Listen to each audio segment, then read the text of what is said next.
Get up here tight, girl, say I'm the man. Ice on the wrist with the ice in the chain. Ride through the hood, yeah, I'm dripping the grain. And I'm sipping the same while I'm changing the lane. Mamarama. I'm sitting here with Pete Kaufman of Rockin Lifestyle. How are you? We've done a few shows before, and we're here today to just kind of talk about how we've been impacted by the hurricane and how it relates to us as parents and children and so forth. Because this, let's face it, this is a monumental impact on kids. I mean, there's just, they will remember this forever, right? Yeah, of course. And the impact that it had on them, great and small, you know, in terms of like their own personal experience, and in a broader scope, like understanding forces of nature, other people in worse predicaments. Yeah. Like it's a real learning experience. So let's talk a little bit about how that sort of panned out for us individually. Well, it's certainly a lot different for us growing up in New Jersey. We never had things like this happen where Is that true? Well, I mean, there was a hurricane, I think, at one point, maybe in the 80s or 70s.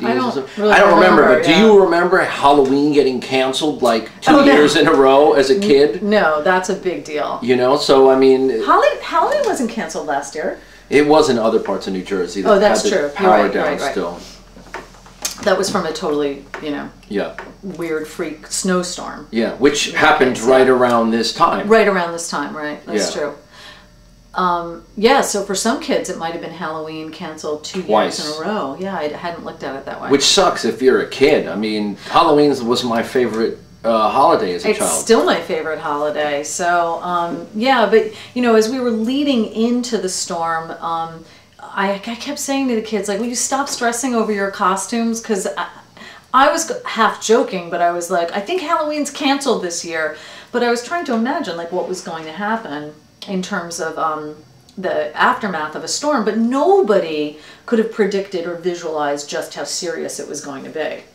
I mean, they were talking about, the news and the media were talking about it like it was going to be serious. I kind of knew it was going to be. Did you think you'd have no power for 8 days? Almost 9. I just got it today, which is why I look like Grizzly Adams, an Asian Grizzly Adams. An Asian Grizzly Adams.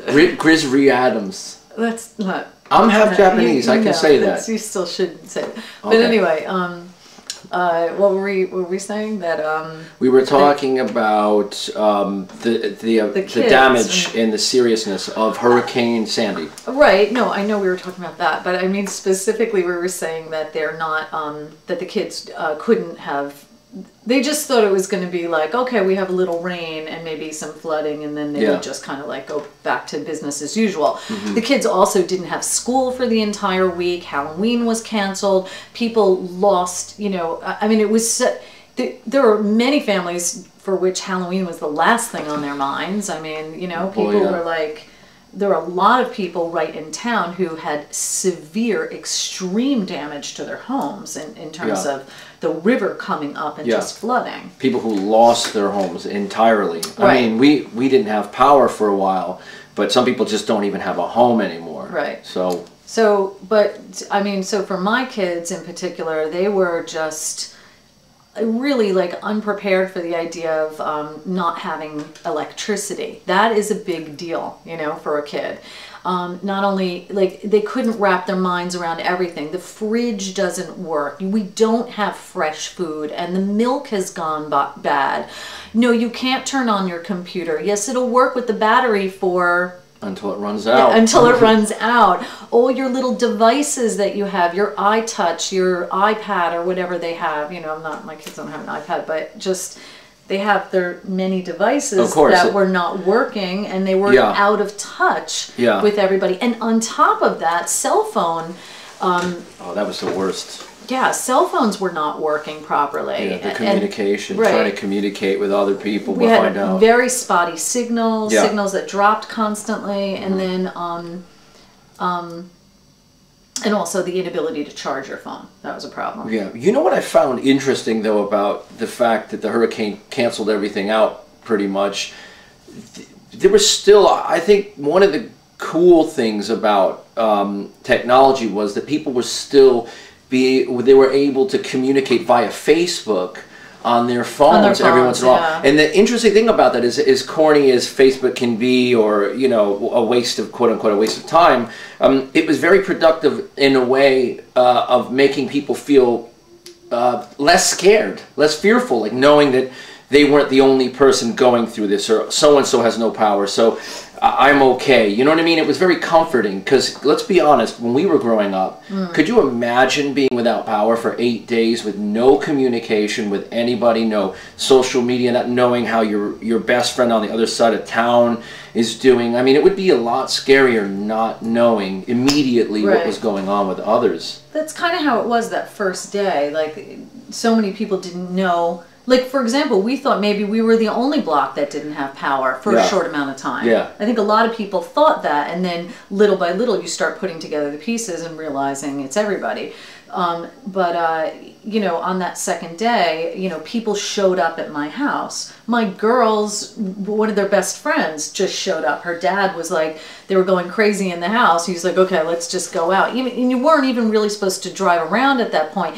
And on top of that, he didn't know at that point that there was going to be a limit on gas. Yeah. So he didn't even say, like, well, no, we can't drive around town looking for kids for you to play with, you know? So next scene, they show up at the house. And it was funny, you know what they did? They played the game Sorry by candlelight. You had something to do with that, right? Well, Mark did. Yeah. Tell them who Mark is. Do they know who Mark is? Oh, so that's my partner? It's your boyfriend, man friend. Boyfriend sounds so weird when you're like over 30. It's like, over 30, thank you. Hey, me too. Come on. I know, but I'm more than over 30. Well, so am I, but I just said that to make it sound good. Better. You're not in your next decade. I'm 39. All right. So, okay, so Sorry. You guys played Sorry, which is like old school, which is what we probably would have done. Yeah, it when was we were kind of kids. nice. It was nice for them to have that like, you know, it was a novelty. In the beginning, it was a novelty. It's like, okay, let's play games by candlelight. Another wonderful thing that happened as a result of this was that people went outside of their houses. Neighbors who had never spoken before became friendly. People invited you in. The one house on the block with the generator, they were like, oh, come in. At least we have fresh milk, you know. We can make popcorn on the stove. Let's hang out. And, you know, next thing, the kids were playing cards. I was reading a story aloud. Another guy had a guitar. Somebody went and got their mandolin. Well, a crisis can sometimes, well, most of the time, bring people together. Especially in New York and New Jersey, where we hate everybody. So, you know, when 9/11 happened, Irene, we all tend to help out with each other. And sometimes, I don't know, I've heard a lot of bad stories in New York, too, you know? Well, it also brings out the worst in people.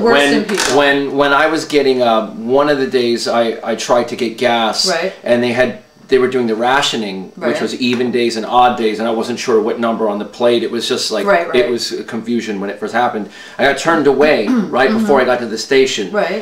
So I went back with a container, and I was in a line getting gas for 3 hours, standing in line in the freezing cold with a lot of people that we just, you know, we had these great conversations, but there were certainly people, opportunists trying to take advantage. Like there was a truck there with these people selling meat, like $25 steaks. Really? While we were in this line, freezing our butts off, and you know, you could tell we were all struggling. Everybody was the same in that line. There was no difference between jobs or careers. We were all the same, and you know, steaks, $25 steaks, seafood, and it was very disgusting. It was gross. Well, it was gross because you think that they were gouging? Like, did they raise their prices? I don't know. I just thought they looked at it. I mean, they looked at it as an opportunity but lines are always an opportunity to sell things. I don't think that that's so bad. But when people are like... But if you're selling, like, what it sounds to me like is their food was going to go bad. Yeah. And they were selling it right on that cusp of it going bad, and perhaps not for discounted prices. Yeah, it was, trust me, I knew it was wrong. I mean, I'm all about business and entrepreneurship, but I could tell that was wrong, especially when, you know, some of these people didn't have any food. You know what I mean? You got to remember, a lot of these people came over from our side of town, which is closer to like, you know, up on the hill by Communipaw and Liberty State Park, and they hadn't had any power, no food, hot food, and then you have these people selling these steaks, you know what I mean, trying to make money at the expense, but I don't know, it didn't seem cool at all. Well, that was the first, I remember saying to a bunch of kids, I was like, Did you just hear the word that she used? I was talking to, there was a woman in the crowd who was saying like, oh, they charged us $4 for coffee. That's price gouging. And I was like, have you ever heard that word before? And they were all like, no, what does that mean? I mean, they know gouge your eye out. yeah, from the movies you show them. They learned that from Chucky and Child's Play. I never showed them Child's Play. You can edit that part out if you want. They did see Paranormal Activity 4 though. Really? They loved it, yeah. Both of them? Should not have been rated R. Both of no, those not the little one. Okay, so. No. Shouldn't have been rated R. Now that movie should be rated G because it's a joke. That would be rated J. You know, I think that circle in the back is distracting. I'm gonna like disappear it for a second. 1, 2, 3. My remote's not working. Okay, so is that better? Look, I just made it disappear. Yeah, right. I don't think the timing was right for that. All right, well they'll see like. Okay. You know the part of town you know where I get recognized the most is Pathmark. Was that really? You? Yeah. I get recognized in Hollywood. That's where I get recognized the most. I saw you on Mamarama. I saw you in the soup aisle, next to the Progresso. Oh, I can't laugh at a fractured rib. Yeah, don't tell them why. I punched her in the ribs. Oh God, no, hardly. It's anyway, it's fine, really. Yeah, we digress. I digress. Plenty of Motrin. Okay, wait. So no, but in all seriousness, it was. So we talked about gouging. The kids like got a taste of what that meant, what that notion was like. People taking advantage of the situation. Not to trust everyone. You kind of have to kick that part. You know, like on one hand, they got a sense of community and. You know, people like humanitarian efforts and so forth. On the other end of the spectrum, they got a sense of how it can bring out the worst in people. Yeah. Like what you were saying before. I want to tell you a story though. Yeah. In Hoboken, a friend of a friend was trapped in her house, and all she needed was like a hot cup of tea, and she couldn't light her stove because she had an electric stove. Mm-hmm. So the friend went outside, saw one of her neighbors, and said, would it be okay if you made a cup of tea for us so I could bring this to my friend? And the woman said, oh, no, I'm sorry, I can't do that. I have pots of water on the stove. We may need water soon. I thought you were going to say, like, how much? How much were you paying me or something? I don't know. Now that I'm saying that doesn't sound so bad. No, it is bad. But it is bad. That's pretty bad. That's bad. I mean, we just had a hurricane and you can't. It's a cup of water, right? You know. You know, there'll be a lot of. I mean, it's the two extremes. And anyway, I don't think they were out of water yet. Like people anticipated that we'd have no water, but for most people that didn't happen. Yeah. Well, not everybody had it, but we had it. In high rises where the water gets pumped electrically to the upper floors, that was a problem. Yeah. I had it. I filled the bathtub just in case. Oh, you did? But I had it in there for like a day or two, and I was like, I need to take a shower. You know, but I did feel guilty when some of my friends didn't have hot water. I was just like, man, you know, they didn't have hot water or electricity. I just didn't have electricity. Right. But or heat, but I had hot water. So one of the houses down the street where they have a generator, their hot water tank is powered electrically. It's not by gas or whatever. So that was a problem. But anyway, and then the kids didn't have school, and that was like, you know, I have to say that whole week just blurred into one. Yeah. Half the time I was like, what day of the week is it? I had no clue, because everything was like, it was this sameness every day. Yeah. And the kids were like staying up later and later. It was like getting this like vacation week in the middle of when you least expect it, you know? I mean, summer vacation just ended not that long ago. Well, the strange thing for me is I just got the power this afternoon. So I'm having a little bit of trouble getting back into normal life again. And you will. I'm like, okay, now I have to work.